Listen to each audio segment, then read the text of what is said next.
Radio Liberté. Radio Liberté. Informer, conscientiser, distraire. 92.8 FM.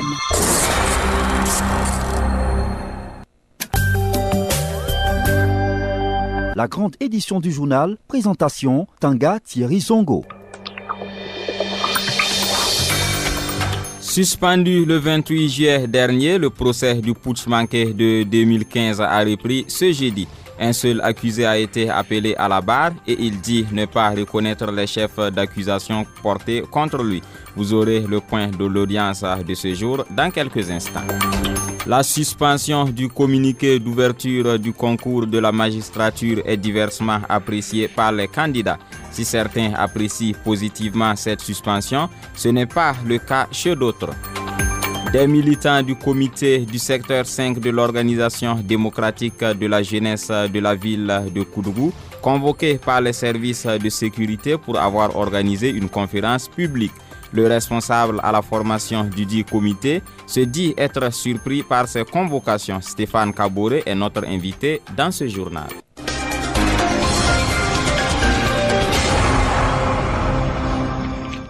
Bienvenue à toutes et à tous. Je vous le disais en titre, le procès du putsch manqué de septembre 2015 a repris ce jeudi. Un seul accusé a été appelé à la barre.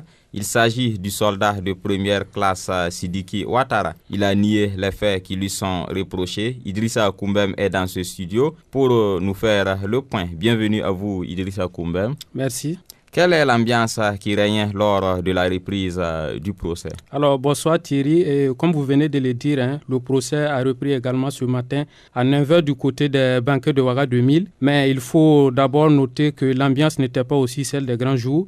Il n'y avait que quelques personnes qui sont venues pour assister à l'audience. Et autre fait aussi qu'il faut noter avant de poursuivre est que, excepté les 9 accusés qui n'étaient pas présents dès le début du procès, et tous ont répondu présents ce matin à l'appel. Que peut-on retenir de cette audience du jour? Alors, pour revenir précisément au déroulement de l'audience d'aujourd'hui, il faut dire que c'est un seul accusé, comme vous venez de le dire, le soldat de première classe Ouattara Sidiki, qui s'est présenté devant le tribunal pour répondre des faits à lui reprocher. Il convient de préciser qu'il est poursuivi pour complicité d'attentat à la sûreté de l'État, meurtre, coups et blessures volontaires et dégradation aggravée de biens. Thierry, il faut dire qu'après la lecture des chefs d'accusation par le président du tribunal, Seydou Ouedraogo, un problème va se poser puisque l'accusé est illettré et il ne parle que le doula. Il a fallu trouver un interprète ad hoc pour traduire les conversations, ce qui d'ailleurs n'a pas été du tout simple. Mais ce qui est important à retenir enfin est que l'accusé a nié les faits qui lui sont reprochés. En se référant sur ses déclarations, il affirme qu'il était en ville le 16 septembre 2015 lorsque un de ses collègues l'a appelé au téléphone pour lui dire de rejoindre le camp Naba Komde. Il affirme qu'une fois au camp, il y a eu un rassemblement et comme la conversation était faite en français, il n'avait pas bien saisi ce qui a été dit. Néanmoins, il affirme qu'à l'issue du rassemblement, le quartier avait été consigné et qu'il était tenu de rester à l'intérieur du camp. On retient toujours, selon ses déclarations, qu'il a effectué des patrouilles à l'intérieur du palais dans la même nuit du 16 septembre. Et selon ses explications, il est resté au camp jusqu'au soir du 17 septembre où, sous l'ordre du sergent Ousmane Germa, et il faut noter malheureusement que ce dernier est décédé. Donc, sous l'ordre du sergent Germa, il a embarqué dans un véhicule de type V8 pour une corvée, donc il ne savait pas de quelle corvée s'agissait-il et où ils allaient. Il dit avoir reconnu le sergent-chef Koussoubé Rosé qui était à bord du véhicule. Et c'est ainsi qu'ils se sont rendus à la radio Savane FM où ils ont ramassé du matériel. Et c'est tout ce qu'il a déclaré comme tâche qu'il a fait pendant le coup d'État jusqu'à la dissolution du RSP le 29 septembre. Mais le parquet militaire a relevé que ces déclarations sont contradictoires avec celles contenues dans le procès verbal de l'interrogatoire au fond, fait par l'accusé devant le juge d'instruction. Par exemple, le parquet militaire cite un passage dans le PV de l'interrogatoire au fond où l'accusé affirmait avoir effectué des patrouilles à la place de la nation et en ville pour disperser des manifestants qui s'opposaient au coup d'État. Et cette déclaration a été vivement rejetée par le conseil de l'accusé, maître Alexandre Dabonné, qui affirme que son client, étant illettré, n'avait pas pu lire le contenu du procès verbal avant de signer, puisque l'accusé lui-même a signifié qu'après l'interrogatoire, il a signé sans comprendre et savoir ce qui était contenu. Et voici succinctement ce qu'on pouvait retenir de la journée d'aujourd'hui du côté des banquets. Et quelle est la suite? Et alors, il faut dire que l'audience reprend demain à 9h, toujours avec le même accusé. Merci bien à vous, Idrissa Koumbem. Nous poursuivons ce journal. La nuit du mercredi 15 août a été mouvementée dans la ville de Bobo-Dioulasso. Au cours d'une opération de contrôle, la police a ouvert le feu sur un tricycle, le conducteur ayant refusé d'obtempérer. Une femme qui était à bord a été blessée par balle, ce qui a occasionné un mouvement spontané des populations qui ont désapprouvé l'acte posé suite à l'incident. Et la police nationale a réagi dans un communiqué ce jeudi pour donner sa version des faits. La synthèse du dit communiqué avec Raki Swende, Yvonne Nanema. Tout a commencé lorsque le conducteur du tricycle a tenté de se soustraire à un contrôle, note la police nationale dans un communiqué. Il a de ce fait été interrompu dans sa manœuvre par un coup de fil des policiers qui auraient visé un pneu du tricycle. Selon les explications de la police, une balle issue des tirs a traversé la jante et la carrosserie pour aller se loger dans la cheville de l'une des passagères à bord du tricycle. Le communiqué précise que l'opération ayant provoqué cet incident s'est tenue dans un contexte bien donné. En effet, le commissariat central de la police de Bobo-Dioulasso dit mener depuis le 14 août dernier une vaste opération de contrôle axée sur la circulation des tricycles dans la ville. Cette opération entre dans le cadre d'une exécution des mesures relatives à la sécurité routière avec pour but de prévenir et réprimer ce phénomène qui endeuille régulièrement les familles burkinabées, peut-on lire dans le communiqué. Cela fait suite au constat, selon la police, de l'implication fréquente des tricycles dans des cas d'accidents et d'incivisme de la circulation routière, aux conséquences souvent dommageables. Dans le cadre de cette opération, la police note que plusieurs conducteurs de tricycles, dont celui à l'origine de l'incident, sont aux arrêts en attente d'être déférés devant le parquet. Ils seront poursuivis pour des faits entre autres de violence et d'outrage à agent. La blessée, elle, est hors de danger, à en croire la police.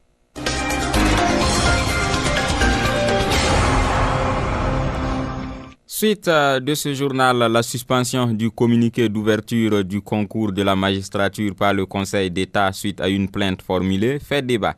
Si certains saluent cette suspension, d'autres la désapprouvent. C'est le constat que Rabi Kaba et Voubi Nevier ont pu faire à l'université Ouaga, un professeur Joseph Kizerbo. Suivez plutôt. Le sursis à exécution du communiqué d'ouverture du concours de la magistrature ordonné par le Conseil d'État suite à une requête d'annulation introduite par Wanyonye, Dabiré et autres est diversement apprécié par les candidats au dit concours. Christian Dayamba, titulaire d'un Master 2 en droit, lui salue cette décision du Conseil d'État et attend que la suite leur soit favorable. Nous attendons la décision au fond. On a tendance à le dire qu'une décision de sursis à exécution est l'antichambre d'une décision d'annulation. Bon, donc espérons bien que le juge du Conseil d'État va en tout cas statuer dans le sens en tout cas des étudiants titulaires d'une maîtrise en droit. Il n'est pas seul à se réjouir de cette décision. Karim Ouedraogo, qui a postulé avec une maîtrise, est de son côté. Moi je suis pour, parce que c'est pas normal. Je trouve que c'est pas normal que un décret un acte administratif puisse modifier une loi. C'est comme il l'a dit, le principe de la hiérarchie des normes n'a pas été respecté ici. Quant au candidat titulaire d'une licence en droit issue du système licence master doctorat, à l'instar de Bibata Kaboré, c'est le découragement. On a reçu la décision que le Conseil d'État a rendue avec vraiment amertume. Ça nous a beaucoup démoralisé. Du coup, on était dans le boileau avec tant de souffrance, on ne dort pas, on bosse. Et du coup, on vient vous dire que non, vous n'allez pas pouvoir composer parce que Bibata Kaboré attend maintenant que le gouvernement revoie le test. Le gouvernement n'a qu'à revoir le plus vite possible les tests afin de les mettre en conformité maintenant avec le LMD pour que les choses puissent se faire maintenant dans la légalité maintenant. Ces candidats n'hésitent pas d'engager à leur tour des poursuites judiciaires. Mais en attendant, ils se demandent si la mesure va concerner tous les autres concours qui sont dans la même situation. La requête finale sur cette suspension est attendue en octobre prochain.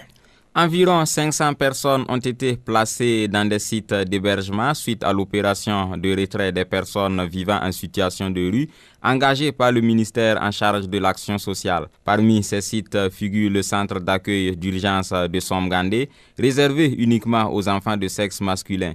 Les responsables du dit centre affirment faire face déjà à de nombreuses difficultés malgré les dispositions prises. Idrissa Koumbem y a effectué un tour pour s'imprégner des conditions d'hébergement et voici son constat. Mercredi 15 août, à l'enceinte du centre d'accueil d'urgence de Somgandé, une centaine de gamins dont l'âge est compris entre 8 à 15 ans s'offrent à notre vue. Ce sont les enfants issus de l'opération de retraite des personnes vivant en situation de rue. Présent sur les lieux, le directeur du centre Ganam Isaka donne des précisions.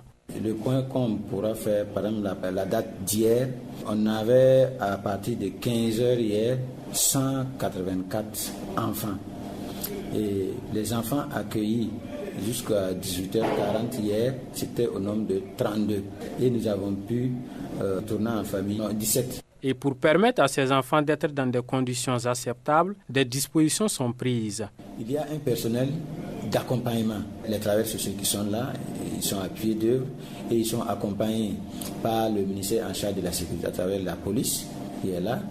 Il y a également les psychologues qui sont là dans leur salle d'écoute. Il y a également le personnel de la santé que le ministère de la Santé a voulu mettre à notre disposition. Tout de même, Ganam Isaka n'occulte pas les difficultés auxquelles le centre fait face. Donc, autre difficulté qu'il faut relever est que notre mur est bas. C'est compte tenu de la situation, en principe, et le mur ne devrait pas poser de problème si un travail était fait avec ces enfants très bien avant leur arrivée au centre. Et il y a aussi les coupures d'eau, puisque nous avons un forage. Il y a également les coupures d'électricité, les délestages, donc c'est partout. Mais c'est pas prudent de regrouper tel nombre d'enfants et il y a l'obscurité. Tout peut arriver. Autre difficulté rencontrée selon le directeur du centre sont les rouages constatés régulièrement entre enfants du fait qu'ils ne sont pas issus du même milieu. Il s'agit d'enfants en situation de rue et qui parle d'enfants en situation de rue parle de bandes. Les enfants évoluent par bande et devant chaque bande il y a un leader. Et entre ces bandes il y a des bandes rivales. Ces bandes rivales s'ils se rencontrent souvent ailleurs, c'est de la bagarre et on nous amène en même temps ces bandes-là ensemble au centre. Donc c'est des difficultés dans la gestion. Séance tenante, nous sommes témoins de telles situations.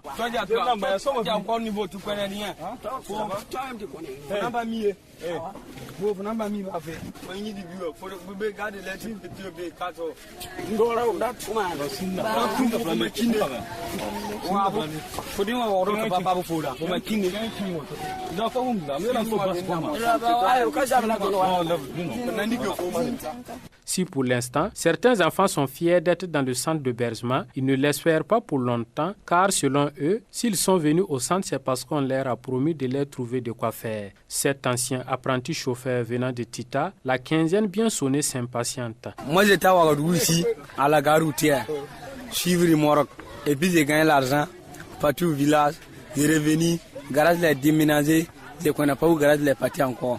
C'est à cause de ça. Moi, je me réussis à la gare routière, j'ai entré et dormi dehors. Et puis avant, ils ont venu nous prier qu'il y a des travail dans la cour ici, ils vont nous donner du travail. Comme aussi, je veux du travail là, c'est à cause que moi, je suis venu dans la cour ici. Mais on a venu, on a fait longtemps ici, on n'a rien à faire.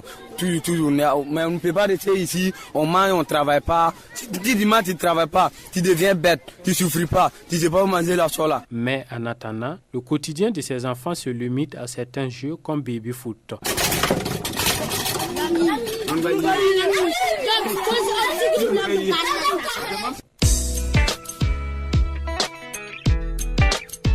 Zoom sur le web. L'incident survenu à Bobo Dioulasso ce mercredi suscite une vague d'indignation sur la toile. Suivons les réactions de quelques internautes avec Raki Swende, Yvonne, Nanema. À propos de l'incident survenu à Bobo, Boubacar Sanou écrit ceci. Je m'étais toujours réservé par rapport à cette histoire de transport de personnes par les tricycles principalement à Bobo. Personnellement, je pense qu'il y a mieux à faire que cette lutte contre le transport des personnes. Le transport mixte est interdit, mais ce sont des centaines de camions chargés de marchandises et de passagers qui passent au nez et à la barbe des forces de défense et de sécurité, poursuit-il. Yapsi, lui, estime que les tricycles ont comblé un vide à Bobo. Je pense qu'on peut les cantonner sur certains axes. L'interdiction totale crée des problèmes de mobilité.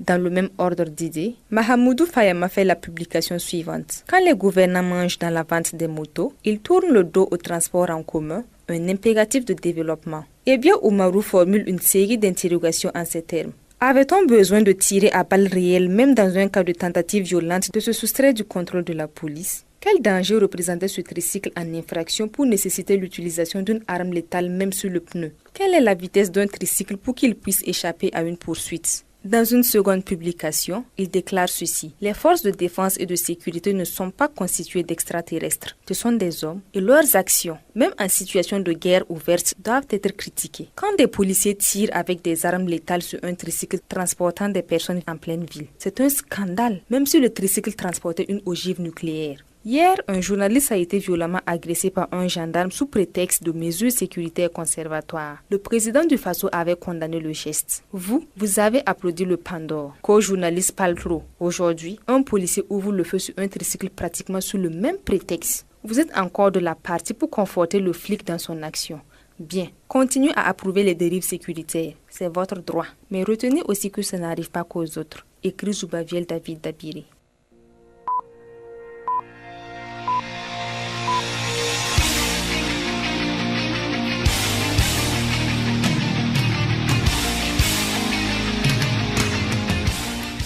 Hors de chez nous, en Côte d'Ivoire, les populations du village de Lomo Nord ont protesté contre de probables essais militaires dans leur village où un camp militaire de l'armée française y est implanté. Le journal ivoirien en ligne L'Infodrome, qui rapporte l'information, précise que c'est le fait qu'elle redoute les effets des essais militaires que les populations se sont mobilisées devant le camp militaire le lundi 13 août passé, après des négociations sans issue avec les responsables du camp. Au Mali, le président sortant Ibrahim Boubacar Keïta a été réélu à l'issue du second tour de la présidentielle. Il a obtenu un peu plus de 67% des voix face à son adversaire Soumaïla Cissé qui en a obtenu 32%. Des résultats qui sont désapprouvés par le camp de Soumaïla Cissé. Le directeur de campagne de ce dernier a déclaré ce jeudi que la victoire d'Ibrahim Boubacar Keïta ne reflète pas la vérité des urnes et sera contestée par tous les moyens démocratiques. Les résultats de la présidentielle doivent désormais être validés par la Cour constitutionnelle. En Libye, 45 personnes ont été condamnées à la mort par fusillade par la Cour criminelle de Tripoli. 54 autres ont écopé de 5 ans de prison. L'affaire remonte au 21 août 2011, date du début de la chute du régime Kadhafi, où des partisans de ce dernier avaient alors ouvert le feu et tué des dizaines de manifestants. La page invitée. Des militants du comité de l'Organisation démocratique de la jeunesse ODJ du secteur 5 de Koudougou ont été convoqués par les services sécuritaires de la dite ville suite à l'organisation d'une conférence publique. Le responsable à la formation du dit comité se dit surpris par ces convocations. Stéphane Kabouré est notre invité et il répond aux questions de Dasmane Niangane. Stéphane Kabouré, bonjour. Bonjour. Suite à une conférence que vous avez animée le samedi 11 août dernier, certains de vos camarades auraient été convoqués par les services sécuritaires. Pouvez-vous nous en dire plus? C'était le 11 août, effectivement. Nous avons tenu une conférence publique pour échanger sur le thème des enjeux de lotissement, quel est le rôle des citoyens. Au cours donc de la conférence, nous avons reçu la visite d'un cargo de la police qui est venu soit disant qu'ils étaient de passage pour, comme ils voyaient l'attroupement, ils sont passés pour comprendre comme c'est un lieu public. Ils ont même pris des photos de notre banderole et après ils sont donc repartis. Après quelques échanges avec le président du comité et donc un camarade qui était assis donc au bord de la classe, qui était donc aussi enseignant à l'école. Alors donc c'est suite à cela que nous avons le camarade Boum Suleiman m'a informé qu'il a reçu une convocation de la police, la sécurité de l'État. Donc nous tous, comme on se demandait ce qui pouvait être, mais quand il s'est rendu, il se trouve que donc la convocation était liée donc à l'activité que nous avons menée. Et ils estiment que nous n'avons pas pris une autorisation pour mener l'activité. Maintenant, après les échanges avec le camarade de Boum, Suleiman, ils sont revenus, ils ont voulu lui remettre une convocation pour moi. Il n'a pas accepté de prendre la convocation, mais la convocation a été envoyée au niveau de la situation d'éducation de base dont je relève. Alors j'ai pris la convocation et allait donc répondre, en tout cas aujourd'hui même, aujourd'hui 16 août à 9h. Et qu'est-ce que vous avez reproché? Il nous a reproché d'abord pour le camarade Bougoum que c'est lui donc qui est l'organisateur. Bien, il a bien dit que c'est le comité qui est l'organisateur et que bon lui il n'a fait que faciliter en tout cas le travail au comité en appelant son directeur d'école pour négocier la salle qui a donné son accord même si c'est verbal. Et que bon, mais à mon niveau, on me reproche donc d'avoir tenu des propos diffamatoires à l'encontre donc de certaines autorités, notamment le directeur du cabinet du président du PASO, le maire de Sédibou, Zakaria Sabadego, l'ex-maire de l'arrondissement de Nongor-Massam, et aussi Simon Compaoré. Donc voilà qu'on me reproche donc de tenir des propos diffamatoires à l'endroit donc de ces autorités-là. Et qu'est-ce qu'on vous demande de faire? Ce matin, quand nous suis arrivés, donc on m'a demandé d'éclaircir davantage parce que ils ont été investis d'une mission, nous écouter pour comprendre pourquoi donc nous avons, je me suis donc en pris versement, ce sont les termes comme ça, à ces autorités. Donc j'ai repris la communication pour dire que en fait la communication a été donc faite en 3 étapes. La première étape était donc d'identifier les différents types d'aménagements du foncier. Et la deuxième étape était donc les enjeux. Quels sont les enjeux que, en tout cas, les aménagements de la question foncière représentent aux yeux donc de la population et aux yeux donc des politiciens. Voilà, et que c'est au niveau donc des enjeux pour les hommes politiques, les politiciens donc à travers donc les conseillers municipaux, voilà, les maires, donc c'est à ce niveau donc que je vais apprendre donc des exemples, donc pour essayer donc mon argumentaire, ce que je leur ai dit. Mais il faut se dire que l'interrogatoire n'a duré que 30 minutes, et c'est une seule question qui a été posée, et c'est juste pour donc pouvoir éclairer. Voilà, et que il sera donc son bilan donc à son chef hiérarchique qui lui a demandé le travail. Et au niveau de votre structure, comment appréciez-vous toutes ces convocations? C'est pas la première fois que nous tenons donc des rencontres de ce genre. Nous avons même tenu un atelier de formation même de nos militants dans cette même école et que c'était la même procédure.